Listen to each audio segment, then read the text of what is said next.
Okay, let's see if we can do this in one take. I don't know how long it'll take, but I'm going to shoot for about 10 or 15 minutes. Might go a little bit longer, we'll see. Today's discussion is going to be about sine waves, AC and DC theory, and the difference between single-phase AC and three-phase AC. Gearing this towards my seniors. However, it's probably applicable for people in other trades as well, and for anyone who's really wanting an explanation on the difference between all of those things. So here we go. What we're looking at here is a typical AC sine wave, and this has a starting point. If you can think about a sine wave as an XY graph, the starting point is where the voltage is applied, and it then comes up to a peak voltage and down to zero again, reverses polarity, finds a peak negative, and then comes back up to zero, relatively speaking, back up to zero. It's kind of funny to say it that way. But this is a typical AC sine wave. You have 60 of these cycles in 1 second, so therefore it's 60 hertz. And this sine wave has several components to it. And here in the black, I've picked out an instant. And this instance just happens to be right there. It could be over here, it could be here, it could be anywhere. That's an instant, an instant in that sine wave. So instantaneous voltage could be anywhere within that instance. There's also a peak here, a peak positive, and there's also a peak negative. It's kind of funny, you think you'd call it a valley, but no, it's a peak negative. So it peaks out at a negative maximum. And at that point, it's not going to last long at that voltage because it's just for this certain amount of time. Average is going to be, well, somewhere around the middle of it, the average voltage, but effectively, it's going to be somewhere around here because, like I say, at this peak, it doesn't endure very long, and it's effectively going to be around here, where even if you've got a 120 volt circuit, like, that plug right there, it's covered with paint, 120 volts might actually have a peak that could be several percent higher, but you're seeing 120 volts effective. So that's the analysis of a sine wave, a single cycle of an AC sine wave. To scroll down here, we've got some more detail about single phase versus three phase. Single phase here, three phase here. Well, we know that nominally, single phase is usually available in 120, 240 volts, and I'll talk about how that gets, how you get that a little bit later. Here, this is how we draw our line diagrams here at the school. The black wire is a solid wire, and the white wire is a dashed wire. And a single phase circuit is comprised of one each of those, and your loads are then connected to wherever these go out. So you might have a resistor across there, a light, or whatever it is. So the voltage from the black wire to the neutral is 120 volts. It's a single phase. All right, now what's kind of weird is that you also have single phase where you've got a black wire, a red wire, and then a white wire. That's still single phase, and I'll explain to you why. I know you're saying there's two hot wires there because the voltage from, let's say, the black one to the white one, yes, just like here, it's black to white. Black to white is going to be 120 volts, and from the red is going to be 120 volts to the neutral grounded conductor. But between the black and the red, it's going to be 240 volts right there nominally. I know it's not written that well, but that's a 4. So 240 volts. It's single phase. What makes that single phase is, there we go, here's your sine wave. Single phase means that it is this black wire, which starts and ends at the same time as the red one, but the red one is doing exactly the opposite. A phase is a cycle. So, hold on, no. This creates a complete cycle, 360 degrees. So if you took this 180-degree portion, flipped it around, and moved it over here, you'd have 360 degrees. That's a cycle. It's just that this half of this cycle is over here because it endures time-wise, that it becomes a linear motion. So opposing that black one is the red one. And they are exactly 180 degrees out of sync with each other. If we've got 120 volts at our peak here, positive, there is 0, and then this is 120 volts negative. 120 volts negative, 0, 120 volts positive. The difference between the two, 120 and 120 is 240. So you're going to get 240 volts. And that's why in this scenario here, you get 240 from black to red. All right. In contrast, we've got a three-phase circuit. Now, nominally, yes, you do have 120 volts, but if you go leg to leg, let's say black to red on a three-phase circuit, you're going to get 208. And I'll tell you why here in a minute. You'll have three-phase conductors, black, red, blue, and then sometimes, if it's a three-phase, four-wire circuit, you will have a white wire accompanying it. That's the grounded conductor. And I think I'll get into that when I talk transformers here in a little bit. Nominally, you have another voltage here, which is 277, 480. A lot of transformers transform from 277, 480 down to 120, 208, so we can power plugs like that. As far as lights are concerned, a lot of the lights like we have in this room are 277 volt lights. What they're doing there is they're taking any one of these hot wires on the high side and going to neutral with it, and that creates 277. Okay.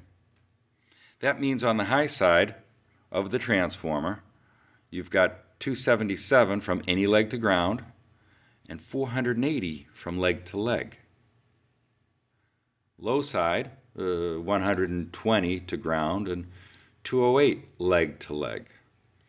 The color coding is different on a 277 480 volt circuit, and I wrote them up here. It's BOY, brown, orange, yellow, and they make the neutral gray. So that's how you can identify a 277 480 volt circuit.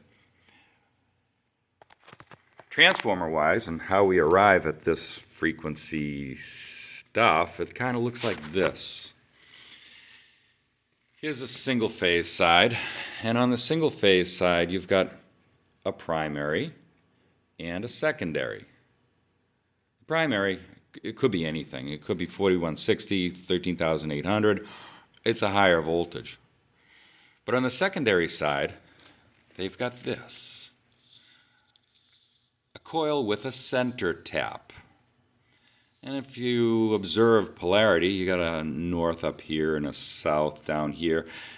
During any half portion of the sine wave cycle, So understand that. This is alternating actually 120 times a second because it's 60 cycles, where the north will be here and the south will be there, and then the north will be here and the south will be there. There's a mirror image over here on the secondary side where you've got, in this case, because this is north, this is south, and therefore this is north. But what makes it funny is this juncture in the middle where this center tap is. This is relatively north of that, and this is relatively south of that. This center tap is your ground-dead conductor. That's your neutral. You peel your neutral off of here, you go to your loads. So if you were to have a 120 volt load, you would go from the black to the neutral, to the white, or from the red to the neutral, the white. It also gets the grounding conductor attached to it. So you're going to attach your ground to the center tap, and it becomes the ground-dead conductor, hence the reason the neutral gets called the ground-dead conductor. Three-phase transformer diagrams look like this. This connection here is kind of scribbly, but understand this to be a coil, and this to be another coil, and this to be another coil. Let's say, and I don't have brown, orange, and yellow pens, but let's say that this is the high side with the brown, orange, and yellow. Here we've got the black, red, and blue with a grounded point here. And this one, if you'll notice, attaches to, in this case, the bottom of each one of these coils and comes to the grounded point. And then coming off of each one of these coils, you've got your 120 volt hot leg, black, red, blue. This, I didn't draw it in, but this would be your grounding electrode, of your grounding connection. So this is the only place here in the main panel where you're going to be grounding the grounded conductor. Everywhere out from here, the ground and the neutral never touch. So, transformer hookups for the three-phase. Let's talk about the low side first. We've got each one of the hots, black, red, and blue, and then one side of each coil tied together. How that looks is like this.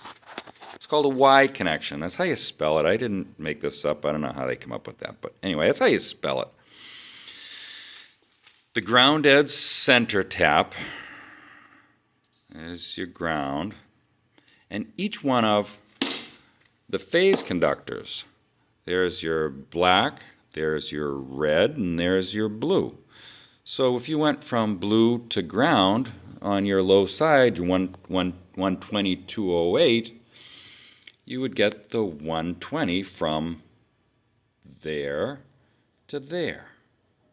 You'd get 208 from black to red, 208, or from red to blue, 208.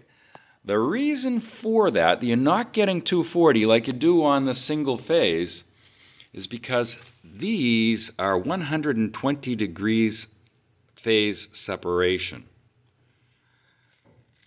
These are 180 degrees phase separation. You've got a true north and south that is 180 degrees opposite of the north and south here on the primary side. And that's how it looks when you draw it out.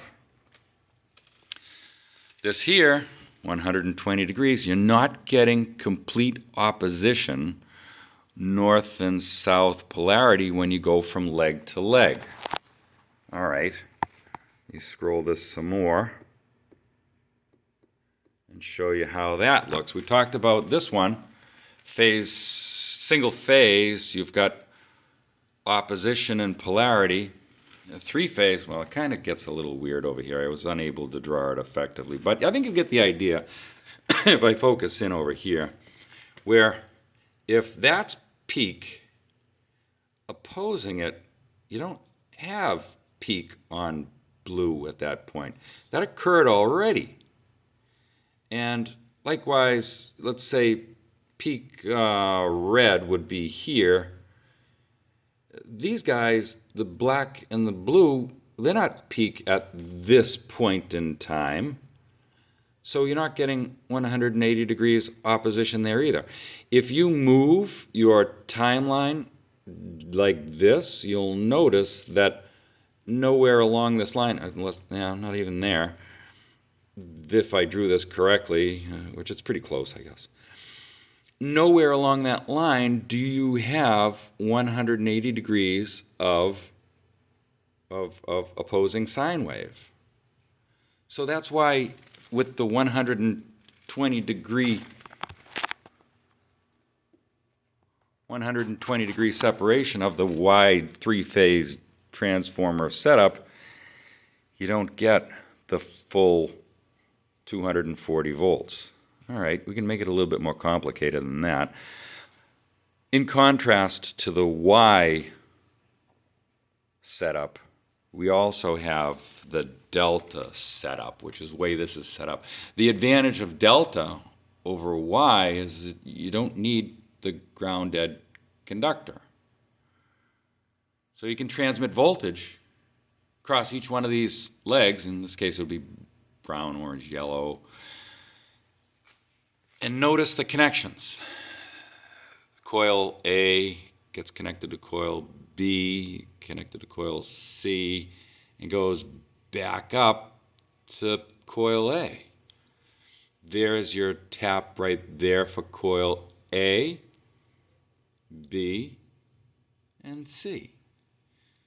So how that would look when you put it on a wiring diagram, the delta connection, here we go. There's the delta connection. No neutral, no grounded conductor. Still 120 degree separation. You measure it here, or no, that's less than. That'd be 120 degrees. Extend that out. Oh, yeah. So still three-phase, but connected differently, less costly because you don't have to run the grounded conductor. So here's the bottom line, people. I was saying this to my class this last week, is you gotta wanna learn this stuff. If you don't want to learn it, it's just not going to fall in your lap. There's another YouTube link here that somebody else has that I put here so that my class can watch. I don't know if you want to bring it up yourself, but it's really good. I forget who does it, but it explains all of this stuff in a different way, perhaps more eloquent than I. But this is basically single-phase, three-phase, in a nutshell, difference. I can touch on DC real fast here. Differences in those sine waves is, well, here we've discussed the AC sine wave. We talked about how it cycles from positive to negative. What makes a DC sine wave is it never alternates. It never drops below polarity in the opposite direction. It could be a negative DC sine wave. It could go down and over. That would be a negative. As long as it doesn't go positive, it's still DC. This is a DC sine wave where it rises to voltage and stays at peak. Peak would be the same as average in this case, and that's a DC sine wave. Batteries, solar PV, things like that are DC. AC is the power in our house. We use it for transformers, things like that. So I guess I went a little longer than I expected. But I hope that helped you out. And if you've got any questions, put them in the comments below, and I'll try and answer them. Maybe I'll augment it with another video another way later. See ya.